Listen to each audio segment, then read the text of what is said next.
Well, let's get into our next discussion. Now, the police have confirmed that 11 people have been killed and 18 others injured in a deadly shooting at St. Philip's Catholic Church, Ozubulu in Anambra State.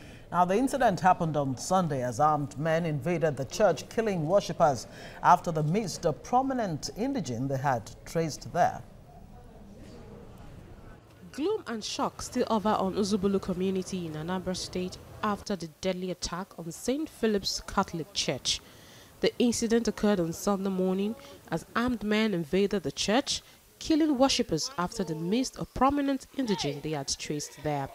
The parish priest, flanked by other clergymen, narrates what happened. We are about to introduce the prayer of the faithful, and the whole problem began. Just a boy, a man wearing black polo, came inside the church and started shooting recklessly, and that kind of thing. There was confusion, and after looking at the problem, there's nothing one can do except to begin to escape.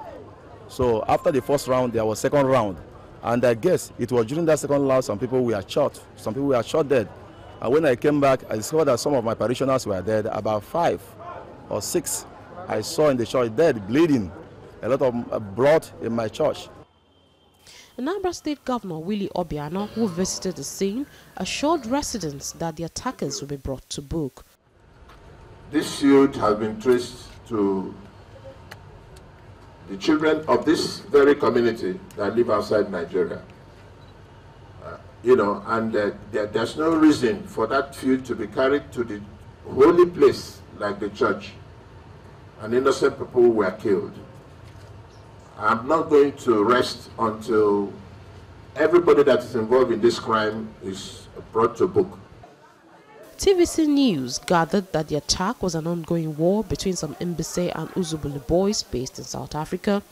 The men are traced an alleged drug baron known as Ebube Chukwuzo, based in South Africa, who they claim duped fellow drug traffickers. Anambra State Commissioner of Police Garba Umar clarified that it was not a terror attack, but an issue involving 2 brothers. Investigation, which was a preliminary investigation, shows that the incident is as a result of a feud between 2 individuals who are from the same community but who live outside Nigeria. One of the individuals built the said church where the incident took place. It is definitely not a terrorist attack in the form of Boko Haram or any Fulani headsman attack. Governor Obiano also visited the Nnamdi Azikiwe University Teaching Hospital in Nnewi, where the injured are receiving treatment, and promised to pay their bills. Wow, there's been a lot of condemnation for that across the country since the last 24 hours. Yes, indeed. Well, we have our guest, Bamidele Ajayi, who is a journalist. He's joining us from Oka to speak to us on this unfortunate incident, feud in a holy place. Good morning. Thanks for joining us, Bamidele. Good morning, studio. Yeah, the numbers have been coming to us about the casualties have been conflicting somewhat. I wonder how much information you have as far as the number of people who lost their lives in this incident. Okay, at the break of the incident yesterday morning, we had conflicting figures that it was between 45 and 35 deaths. But just in the evening yesterday, the Commissioner of Police in Anambra State, Garba Umar, confirmed that, so to speak, that they had 10 dead and 18 persons receiving treatment at Nnamdi Azikiwe Hospital of Ozubulu. But it was a sorry situation that what happened between persons of the same clan outside Nigeria, so that they confirmed from South Africa, they now brought the feud back to Anambra State, killing themselves over what we can tag as irrelevant. Actually, the governor of Anambra State condemned the attack, and also read it for that persons, the president and president of national response, they've also condemned the attack, urging people to engage themselves constructively than wasting people's innocent life on what is not worth. All right, Bamidele, from what we hear, is a fallout from some drug-related activity or war, or feud or rivalry, as the case may be. Now, we want to ask the relationship between whatever happened between them in South Africa and the church. Why the church? From the people who spoke to the villagers, they confirmed that the incident happened in South Africa, while the person that built the church, called the Bishop, later came back to Anambra State to retaliate the attack. But the other person, we are yet to identify the person, felt that wasn't comfortable with the position. Now thought the Bishop was in town. But the scenario I played out was that the father of the person, the target, came into the church with a Bochikuto's car. Maybe they now thought it was the person, it was the bishop that was in the car. The guy, the attacker came in and saw them and opened fire. According to the clergyman's report, that they thought it was at least one of those states. Before you know it, started shooting, and according to police, 11 dead, that 18 persons are receiving treatment at Inlewe Hospital. Of course, from where we're standing, it seems that the target here, of course, he was not present at the church at the time of this killing. His father, of course, turned out to be a victim. Is it possible that he got wind of this coming incident, that he didn't show up at the church? From the villagers' account, yes, the guy has not, they've not seen him around. It seems he has not even returned from South Africa. They only got the wind that maybe he will be coming in. And they now saw the father drove in the guy, because the guy has his special car anytime he comes to town that he drives with. But unfortunately for the father, the father now used the car to with his siblings to watch it in the church built by the Bochikuzo before the unfortunate incident happened. All right. Let me ask you this before I let you go. I know you've been speaking with some of the villagers. Are they living in fear with the possibility that this might happen again? No, Governor Obiano gave assurance yesterday that it will not repeat itself. Even shortly after the incident, the Commissioner of Police, Garba Babaruma, gave this assurance that something short with it, because it had never happened in Anambra State. I want to put on record that Anambra has remained the safest state in Nigeria. We never had such incident before. It was just a feud between brothers, I can say, that happened in South Africa. They now felt they should do the retaliation in Nigeria. And Governor and Police Commissioner assured us that it will never happen. All right. Bamidele Ajayi, journalist, thank you so much for joining us from Oka there. We have... okay, let's just bring you this report before we bring in our other guest, who's a security expert.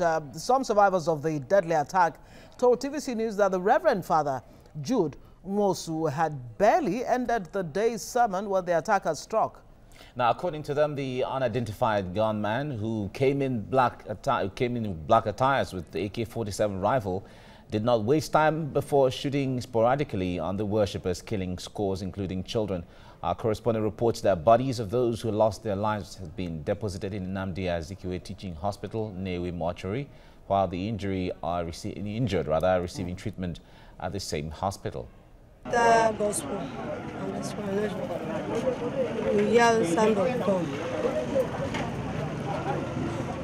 After that, we go and shoot some people.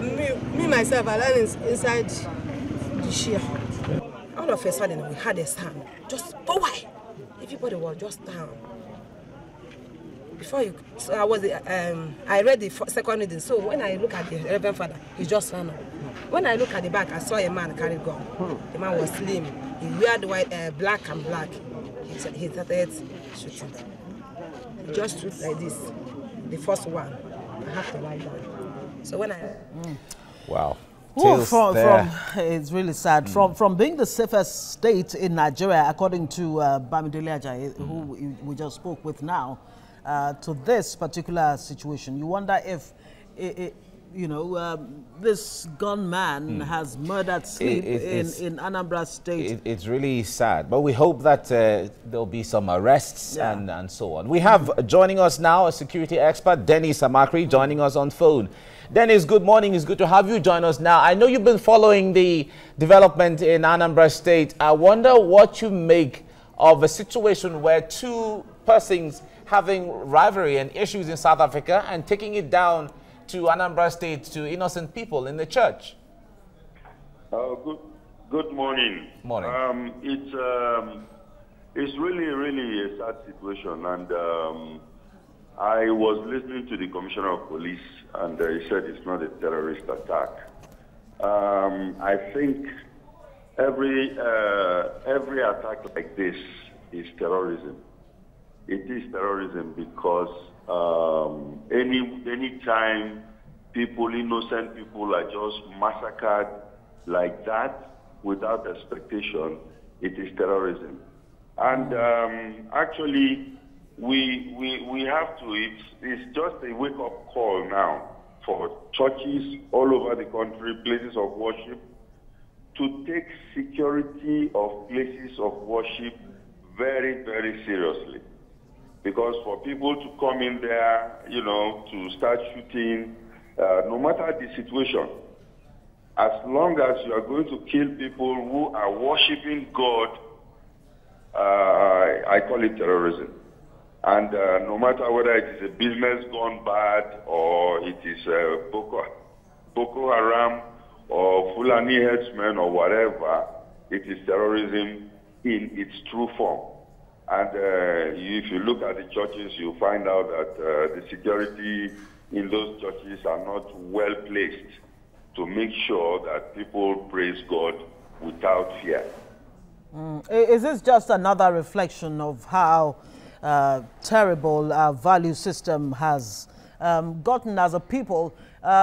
Nigeria has not been in good light in South Africa recently with the xenophobic attacks. According to South Africans, including the President Jacob Zuma, Nigerians have been involved in all kinds of trade, including drugs and all of that we hear is at the root of this particular feud. Where does a society like this hope to go? Yes, it is, like I said, it must have been a drug business gone bad or a kind of fraud business gone bad, and they have to take it all the way back home to come and settle their scores here.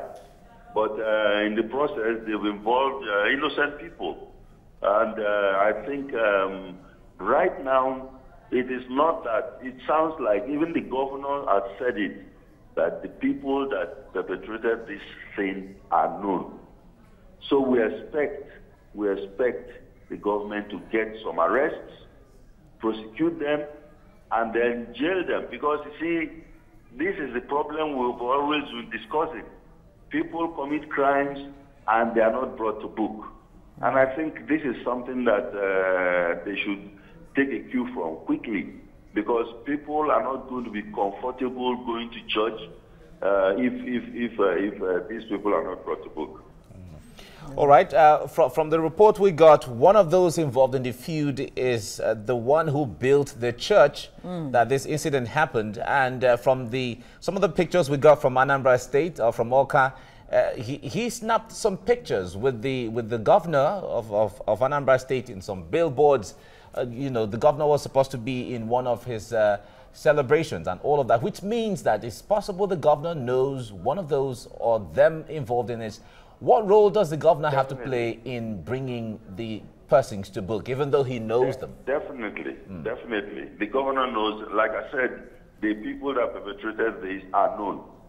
And if they are known, I expect that arrests should be made by now.